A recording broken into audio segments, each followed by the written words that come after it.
اور شام کے حوالے سے دیکھیے Ankara continues its efforts to pave the way for normalising relations with Damascus on the basis of good faith and without pre conditions.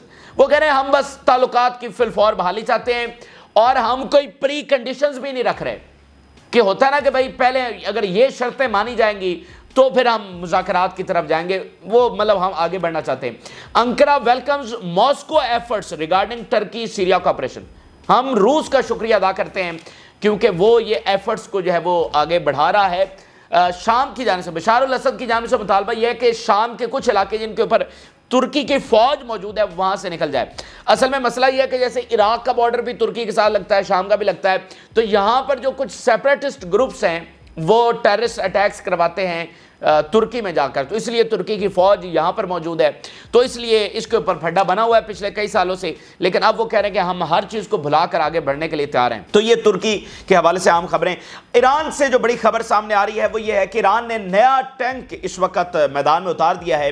Iran unveils Soleiman 402 battle tank and upgraded version of US M60.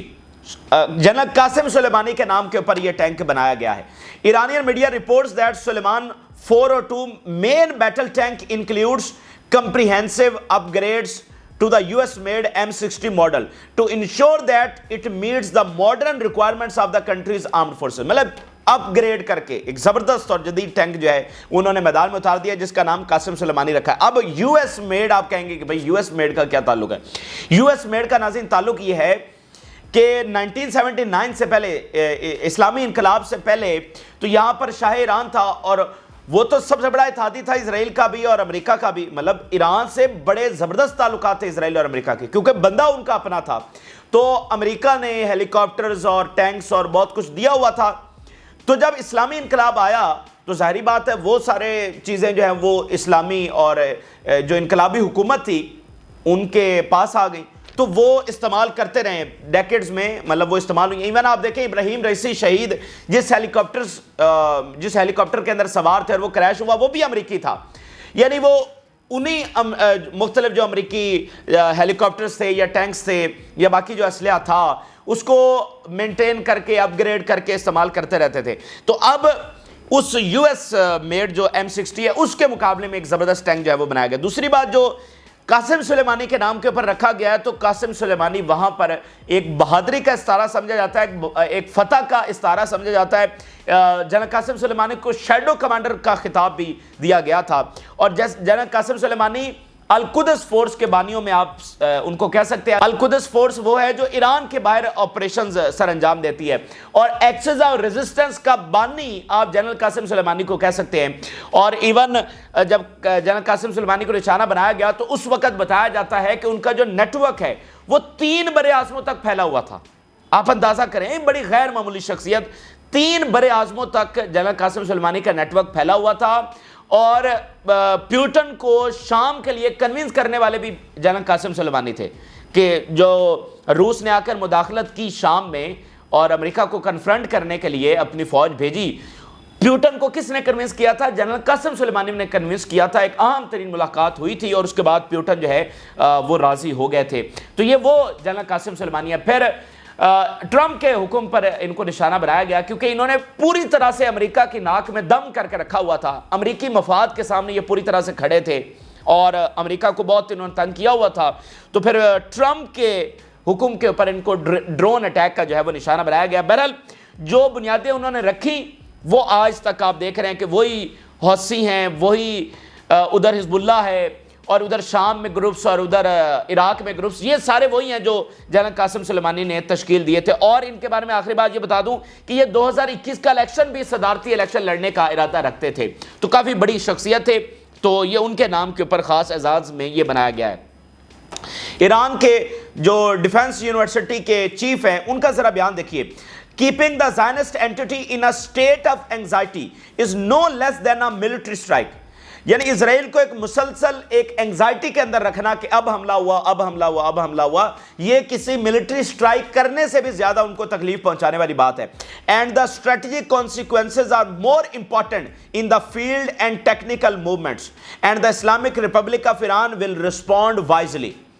کہ یہ جو strategic consequences ہوتے ہیں نا، یہ زیادہ اہمیت رکھتے ہیں ٹیکٹیکل موومنٹ سے. ٹیکٹیکل یہ ہوتا ہے کہ وقتی، مطلب فل فور کوئی ادھر ادھر کی چلاکیاں کرنا، یہ ہوتا ہے ٹیکٹیکل. جو ہوتا ہے نا اسٹریٹجک، وہ لانگ ٹرم میں ہوتا ہے کہ آپ لمبا سوچتے ہیں کہ آپ کو کرنا کیا ہے.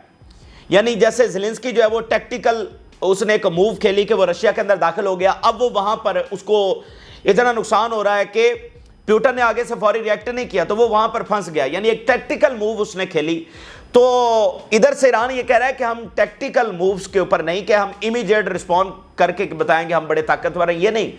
ہم ذرا اسٹریٹجیکلی دیکھ رہے ہیں اور بڑے وائزلی چیزوں کو دیکھ رہے ہیں اور اس کے مطابق جو ہے رسپونڈ کریں گے. بہرحال آگے ناظرین چلتے ہیں تو بڑی خبر جو ہے وہ حماس کے حوالے سے آ رہی ہے. حماس کے حوالے سے خبر اسرائیلی میڈیا یہ شیئر کر رہا ہے کہ 3000 فائٹرز انہوں نے ریکریوٹ کیے ہیں صرف شمالی غزہ کے اندر. اس وقت ہزاروں فائٹرز حماس کے پاس ہیں، کوارڈینیٹڈ ہیں، آرگنائزڈ ہیں، سٹرکچرڈ ہیں. پیچھے کمانڈ سینٹر موجود ہے، یحییٰ سمر الدیو موجود ہیں اور پورے کمانڈرز ان کو مطلب ڈائریکشن دے رہے ہیں اور ایک پوری کمانڈ کے اندر جنگ لڑی جا رہی ہے. ایسا نہیں ہے کہ مین کمانڈ پیچھے سے ڈسٹرائے ہو گئی ہے، لیکن اس کے باوجود مزید فائٹر جو ہیں وہ بھرتی کیے جا رہے ہیں. بہت بڑی نمبر ہے، بہت بڑے، 3000 صرف شمالی غزہ کے اندر. اسرائیلی میڈیا کی زبانی دیکھیے، Hamas has rebuilt its capabilities in the northern Gaza Strip and recruited 3000 new militants. 3000 مزید فائٹر جو ہیں انہوں نے بھرتی کر لی ہیں. According to a security source in the occupation, Hamas was able to restore its capabilities in the northern Gaza Strip. تو آپ یہ اندازہ کریں کہ اتنے سارے حربے آزمانے کے باوجود یہ ملٹری میریکل ہے، یہ ناقابل بیان ہے کہ حماس آج تک ان سے ختم نہیں ہو سکی، بلکہ وہ زیادہ طاقتور ہو کر سامنے آ رہی ہے. وہ ملبے سے اٹھ کر زیادہ سٹرونگ اور سٹیڈ فاسٹ نظر آ رہی ہے. اب دیکھیے کہ کس طرح سے وہ اسرائیل کے خلاف جب وہ سٹینڈ کر رہی ہے اور پوری طرح سے لڑ رہی ہے، اور اس میں جو فائٹرز ہیں وہ بھرتی ہوتے چلے جا رہے ہیں. اور یہی بات اسی سے ملتی جلتی ایلون مسک نے اور باقی لوگوں نے کی تھی کہ اگر آپ ایک حماس کا ماریں گے تو 10 مزید پیدا ہو جائیں گے. کیونکہ مسئلہ یہ ہے کہ حماس ایک آئیڈیالوجی کا نام ہے، اور پھر بعد میں جو ہے وہ جو اسرائیلی آرمی ہے اس کے سپوکس پرسن نے اس بات کو مانا بھی صحیح کہ ہم حماس کو شکست نہیں دے سکتے کیونکہ وہ ایک آئیڈیالوجی ہے. ٹھیک ہے، وہ دیکھیں نا کہ اتنے جو فلسطینیوں کو شہید کیا جا رہا ہے، جن کی پوری پوری فیملی شہید ہو رہی ہے، تو جو بچ جاتا ہے اس کا زندگی میں کیا مقصد ہو جاتا ہے؟ جس کے 30-40 جو فیملی ممبرز ہیں وہ شہید کر دیے گئے ہوں، تو ایک بچنے والے کا کیا پیچھے مقصد ہوگا؟ یہ 2-4 بچنے والوں کا پیچھے کیا مقصد ہوگا؟ وہ جنگ ہی لڑیں گے نا. اور آپ کو ایک اور امپورٹنٹ بات بتا دیں کہ اس ریکروٹمنٹ میں صرف میل شامل نہیں ہیں، یہ بات بھی آپ نے ذہن میں رکھنی ہے. تو یہ بہت غیر معمولی خبر ہے کہ اس طرح سے حماس جو ہے وہ لڑ رہی ہے. اور اسرائیل کی ابھی بھی کاروائیاں آپ دیکھیں، ان کی کاروائیاں ابھی بھی جو ہے نا وہ سویلینز کے اوپر ہیں. اور امپورٹنٹ بات دیکھیے کہ اسرائیل کی گراؤنڈ فورسز کی کیا کوئی آپریشنز کی تفصیلات آ رہی ہیں، ان کا سارا اسرائیل کا میڈیا اٹھا کر دیکھیں تو ان کی گراؤنڈ فورسز کی ہمیں کوئی خبر نہیں ملے گی کہ انہوں نے کیا کامیابی سمیٹی ہے. اسرائیل کی کاروائیاں صرف فضائیہ تک زیادہ تر محدود ہو کر رہ گئی ہیں کہ ان کے جہاز آتے ہیں جو بم گرا کر چلے جاتے ہیں، جس کا حماس کچھ کر نہیں سکتی، اور وہ سویلینز کو ٹارگٹ کرتے چلے جا رہے ہیں. تو گراؤنڈ، اصل تو جنگ گراؤنڈ فورسز نے جیتنی ہوتی ہے نا. تو گراؤنڈ فورسز نے کیا کامیابی حاصل کی ہے، تو یہ ساری چیزیں اب اس کا مزید ثبوت آپ دیکھیے. جنرل یتزاک برک یہ سب سے ایک مشہور اس وقت کمانڈر بن چکا ہے، اور یہی وہ کمانڈر جس نے بیان دیا تھا کہ 1 سال سے پہلے اسرائیل جو ہے وہ ختم ہو جائے گا، جس کے اوپر پھر دنیا بھر میں اس بیان کو شیئر کیا گیا، میڈیا میں ڈسکس ہوا، آرٹیکلز لکھے گئے. یہ وہ آج اس کا نیا آرٹیکل آیا، اس کی میں صرف 2 سٹیٹمنٹس آپ کے ساتھ شیئر کرنا چاہتا ہوں. Continuing the war is an existential threat to Israel, not Hamas. جنگ کو جاری رکھنا، جو ہم یہ سوچ کر بیٹھے ہوئے اور ہمیں بار بار یہی بتایا جا رہا ہے کہ جنگ لمبی چلے گی تو ہم جیتیں گے، اور اس کو ہم جتنا بڑھائیں گے ایک نہ ایک دن حماس کو ہم شکست دے دیں گے. بلکہ نیتن یاہو تو یہ کہتا ہے کہ ہم 1 سٹیپ اوے کھڑے ہوئے ہیں اور بس حماس کو ہم نے ابھی اسرائیلی آرمی چیف کا کیا بیان آیا تھا 3-4 دن پہلے کہ ہم نے رفح برگیڈ کو شکست دے دی ہے، اور اس کے اوپر اسرائیلی میڈیا نے لکھا کہ جھوٹ بولنا بند کریں اسرائیلی آرمی چیف کے بیان کے اوپر. تو وہ کہہ رہا ہے کہ جتنا جنگ بڑھ رہی ہے اسرائیل ختم ہو رہا ہے، حماس سوال ہی پیدا نہیں ہوتا، حماس کو کوئی خطرہ ہی نہیں ہے، حماس ختم ہو ہی نہیں سکتی ہے. تو اصل میں اسرائیل کی جڑیں کھوکھلی ہوتی چلی جا رہی ہیں اور اسرائیل اپنے خاتمے کی طرف بڑھ رہا ہے. یہ اگین میں نہیں کہہ رہا، یہ ان کا ٹاپ جنرل کہہ رہا ہے. Netanyahu's position on the Philadelphia corridor is a death sentence for the kidnap and an endless war of attrition. یہ جو فیلاڈیلفیا کوریڈور کی بلا وجہ کی ضد نتنیاہو نے بنائی ہوئی ہے کہ نہیں ہم نے تو ادھر رہنا ہے, فیلاڈیلفیا بہت ضروری ہے, بے تکی یہ جو شرط رکھی ہوئی ہے اس سے نہ تو ہمارے قیدی واپس آئیں گے بلکہ یہ ان کے لیے ایک ڈیتھ سینٹینس دینے کے مترادف ہے, اور اینڈلیس وار آف ایٹریشن, یعنی یہ ایک لمبی جنگ چلے گی جو ہمارے لیے وار آف ایٹریشن بن جائے گی. وار آف ایٹریشن اس بات کو کہتے ہیں کہ جس میں کوئی آہستہ آہستہ ختم ہوتا چلا جاتا ہے, تو وہ کہہ رہے ہیں ہمارے لیے یہ وار آف ایٹریشن بن جائے گی, اس میں ہمارے لیے کوئی فتح نہیں ہے. ہیرٹس اسرائیل کا بہت بڑا میڈیا, اس کے 3 سٹیٹمنٹس میں آپ کے سامنے رکھنا چاہتا ہوں. یعنی یہ خبر آئی نا کہ 3000 فائٹرز انہوں نے مزید بھرتی کر لی ہیں, حماس تو کھڑی ہے اور سٹرونگ ہے, تو اس کے اوپر تجزیے ہو رہے ہیں. Philadelphia corridor will be paved with prisoner bodies on the way to reoccupying the Gaza Strip. ہیرٹس یہ لکھ رہا ہے کہ فیلاڈیلفیا کے اوپر رہنا نتنیاہو چاہ رہا ہے کہ جنگ جاری رہے, اور یہاں پر رہنے کی ہمیں قیمت یہ چکانی پڑے گی کہ پریزنرز کی باڈیز ہمیں ریسیو کرنا پڑیں گی. The goal of the decision to control the Philadelphia corridor is to bring Israel into Gaza forever. And this is not only foolishness but evil itself. فیلاڈیلفیا کے اوپر رہ کر اور اس معاہدے کو کسی حتمی نتیجے پر نہ پہنچنے دے کر نتنیاہو کا پلان یہ ہے کہ وہ فوریور ان غزہ رہنا چاہتا ہے, وہ غزہ کو ری آکوپائی کرنا چاہتا ہے, اور غزہ کو ری آکوپائی کرنے کی سوچ رکھنا یہ فولشنس ہے, یعنی یہ بے وقوفانہ سوچ ہے, اس کا ریالٹی سے کوئی تعلق نہیں ہے. اسرائیل کا سب سے معتبر میڈیا ہیرٹس آپ کے سامنے شیئر کر رہے ہیں. غزہ کو ری آکوپائی کرنے کی سوچ رکھنا یہ فولشنس ہے, یہ بے وقوفی ہے, زمینی حقائق سے اس کا کوئی تعلق نہیں ہے, اور یہ ایول ہے, ایول ہے. اور ایسا قبضہ کرنے کے لیے یہ سارا کچھ کرنا اپنی ذات کے اندر ایک ایول تھاٹ ہے, ایک ایول پروسیس ہے جو ہمیں بالکل نہیں کرنا چاہیے. تو یہ ہیرٹس کے 2 تازہ ترین جو سٹیٹمنٹس ہیں ہم نے آپ کے سامنے رکھے کہ وہ کس طرح سے موجودہ صورتحال کو دیکھ رہے ہیں, اسرائیل کی فتح کو کس طرح سے دیکھ رہے ہیں, ان کے جرنیل اسرائیل کی فتح کو کس طرح سے دیکھ رہے ہیں. دیکھیں جب وہ دیکھ رہے ہیں کہ ان کے فوجی بڑی تعداد میں مر رہے ہیں, جب ایمبیسیز کے باہر اتنی بڑی بڑی لائنیں لگی ہوئی ہیں, جب اتحادی ان کو چھوڑ کر چلے جا رہے ہیں, اور کہیں سے کوئی مطلب آپ اس بات کو آپ کیسے بیان کریں گے, یعنی حماس کی وکٹری کو کیسے بیان کیا جا سکتا ہے, ایک چھوٹی سی بہت چھوٹی سی تنظیم ان کمپیریزن ٹو اسرائیل جو ٹوٹل ان کے محاصرے کے اندر ہے, وہ 11 مہینوں میں وہ ختم نہیں ہو سکی ہے, بالکل ہی ختم نہیں ہے, مطلب اس کا 10% بھی ختم نہیں ہو سکا, وہ اسی طرح سے کھڑی ہے. تو مجھے بتائیں کہ آگے بڑھنے کے لیے تو حزب اللہ کے ساتھ جنگ کرنی ہے, تو حزب اللہ سے کیسے لڑا جائے گا, اور 1 سال میں اسرائیل کا کتنا نقصان ہوا ہے, تمام محاذوں کے پر اسرائیل پیچھے ہی گیا نا, اور ابھی تو بہت ساری تلواریں لٹک رہی ہیں جو ابھی تک چلی نہیں ہیں. یعنی جیسا کہ آپ دیکھیں ICC کا معاملہ ہے, عالمی عدالت کا وارنٹ رکا ہوا ہے نا, اس طرح کی کتنی تلواریں رکی ہوئی ہیں جو کسی بھی وقت چل سکتی ہیں. تو مزید اس کو 1 سال 2 سال 3 سال چلانا یہ کیسے پاسبل ہوگا. اور ویسٹ بینک میں تو ایک عجبی منظر وہاں پر آ رہا ہے کہ جس طرح سے ریزسٹنس سامنا کر رہی ہے. آپ ذرا حزب اللہ کے حوالے سے دیکھیے جو تازہ ترین خبر سامنے آ رہی ہے, اسرائیلی میڈیا رپورٹ کر رہا ہے, The North is under fire. A number of anti-tank missiles were fired a short while ago towards Arab al-Ramsha in the Galilee. جو نارتھ ہے وہ آن فائر ہے, تباہی ہے نارتھ کے اندر.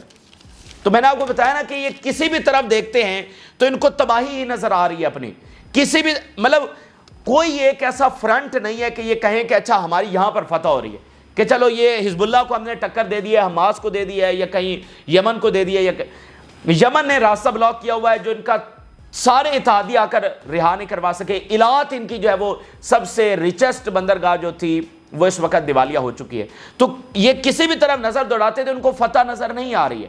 تو آپ دیکھیں جس حیران کن سطح کے اوپر اور صبر و تحمل کے ساتھ اور زبردست اسٹریٹجی کے ساتھ حزب اللہ نے یہ جنگ لڑی ہے اور ایکسس آف ریزسٹنس نے جنگ لڑی ہے, اس کی کوئی مثال نہیں ملتی. وہ 2 دھاری تلوار کے اوپر سمجھ لیں, یہ راستہ ایسا ہے جیسے 2 دھاری تلوار کے اوپر چل رہے ہوں, تو اس کے اوپر وہ چلتے ہوئے یہاں اس مقام کے اوپر پہنچے ہیں کہ فلسطین کا مقدمہ دنیا کا واحد سب سے بڑا ایشو بن گیا ہے, یہ گلوبل ایشو بن گیا ہے, یہ مڈل ایسٹ کا سب سے بڑا ایشو بن گیا ہے. مڈل ایسٹ جس ایشو کو سائیڈ لائن کرنا چاہتا تھا, آج مڈل ایسٹ کے اپنے سارے منصوبے رک گئے ہیں, اور ان کو اب یہ باور ہو گیا ہے کہ اگر ہم نے آگے بڑھنا ہے اگر دنیا نے آگے چلنا ہے، اگر مڈل ایسٹ نے آگے چلنا ہے تو پہلے اس مسئلے کا حل نکلے گا تو دنیا آگے چلے گی۔ تو یہ فلسطین کے مقدمے کی سب سے بڑی جیت ہے کہ جس کو کھڈے لائن لگا دیا گیا تھا وہ سب سے بڑا مسئلہ بن گیا ہے کہ اس کو حل کرنا ہے تو آگے بڑھنا ہے، وگرنہ دنیا یہیں رکی رہے گی، دنیا یہیں کی یہیں کھڑی رہے گی، اس سے آگے نہیں چل سکتی۔ یہی تباہی، یہی بربادی اور یہی جنگیں، آپ آگے ترقی نہیں کر سکتے، آگے نہیں بڑھ سکتے۔ اس مسئلے کا حل ہوگا تو بات بنے گی۔ اور پھر نیریٹو کے محاذ کے اوپر فلسطین کی پوزیشن کو جو تسلیم کیا گیا، اسرائیل کے رائٹ ٹو کلیم کو اس زمین کا جو ریجیکٹ کیا گیا ہے، وہ فلسطین کی بہت بڑی فتح ہے۔ اور فلسطینیوں کو ٹیررسٹ وہاں پر جو دکھایا جاتا تھا، آج ان کو سب سے بڑا ایک مورل کے طور پر دکھایا جا رہا ہے، یعنی ان کو رائٹ مانا جا رہا ہے، جو کہ اصل میں تھے رائٹ فلسطینی، لیکن ان کو مغرب میں کس طرح سے پورٹرے کیا جاتا تھا۔ یہ فلسطین کی سب سے بڑی فتح ہے، اور اسرائیل کا اصل چہرہ سامنے آ جانا یہ سب سے بڑی فتح ہے۔ جو برطانیہ نے اقدام اٹھایا ہے اس کی بھی بہت تعریف ہو رہی ہے اور اس کے بھی بہت امپیکٹس ہیں۔ مثال کے طور پر جارڈن کا بیان دیکھیے، without real consequences Netanyahu will not stop his aggression on Gaza and the West Bank. We call on all countries to impose a comprehensive ban on arms export to Israel۔ کہ صرف باتیں کرنے سے نہیں ہوگا، جس طرح برطانیہ نے اسلحہ بند کیا ہے اور وہ اسلحہ بند کیا جائے، ریئل ایکشن لیا جائے، تمام باقی ملک جو ہیں وہ اسلحہ بند کریں۔ قطر کا بیان سامنے آیا ہے کہ برطانیہ کے اس جو اقدام کو ہم اپریشیٹ کرتے ہیں، اور اس طرح کے جو اقدام ہیں وہ اصل میں جنگ بندی کی طرف ہمیں لے کر جائیں گے۔ آپ ذرا یہاں پر پھر دو بیانیوں کا ٹکراؤ دیکھیں۔ جب سیکیورٹی کونسل میں ویٹو ہوتا تھا، جب ٹو سٹیٹ کو یعنی فلسطینی ریاست کو ماننے کی کچھ ملکوں نے بات کی اور تسلیم بھی کیا، یورپ کے کچھ ملکوں نے، یا اس طرح کی کوئی بات ہوتی تھی، تو امریکہ اور اسرائیل کا بیانیہ کیا ہوتا تھا کہ یہ چیزیں جو ہیں وہ ایگریمنٹ کو نقصان پہنچائیں گی، یہ چیزیں جو ہے ایک پرماننٹ پیس کو نقصان پہنچائے گی۔ یعنی جب فلسطینی ریاست کو ماننے کی بات ہوتی تو کہا جاتا تھا کہ یہ مستقل امن کے لیے خطرہ ہے اس طرح کی باتیں کرنا۔ جب ان کے ویٹو کے اوپر تنقید کی جاتی تھی تو وہ کہتے تھے ہم نے ویٹو اس لیے کیا ہے کہ اگر ہم نے یہاں پر بیٹھ کر فیصلہ کر لیا اور جنگ رکوا دی تو مستقل جو ہے وہ امن نہیں ہو سکے گا۔ تو آج کیا بیانیہ آ رہا ہے؟ آج وہی چیزیں فلسطین کو تسلیم کیا جا رہا ہے، اسرائیل کے خلاف ایکشن لیا جا رہا ہے، سینکشنز، اور اوپر سے پھر نیتنیاہو کے خلاف اریسٹ وارنٹس۔ تو یہاں پر بھی وہ امریکہ کا جو بیانیہ ہے وہ ٹوٹلی طور پر جو ہے وہ ہارا ہے۔ تو یہ اس وقت کے اہم ترین اور تازہ ترین حقائق ہیں جو آپ کے ساتھ شیئر کیا۔ آپ اپنی رائے ضرور آگاہ کریں۔ جو لوگوں نے چینل کو سبسکرائب نہیں کیا ان سے ریکویسٹ کریں گے کہ چینل کو ضرور سبسکرائب کر لیں تاکہ ہر آنے والی ویڈیو آپ تک پہنچ سکے۔ اجازت دیجیے، اللہ حافظ۔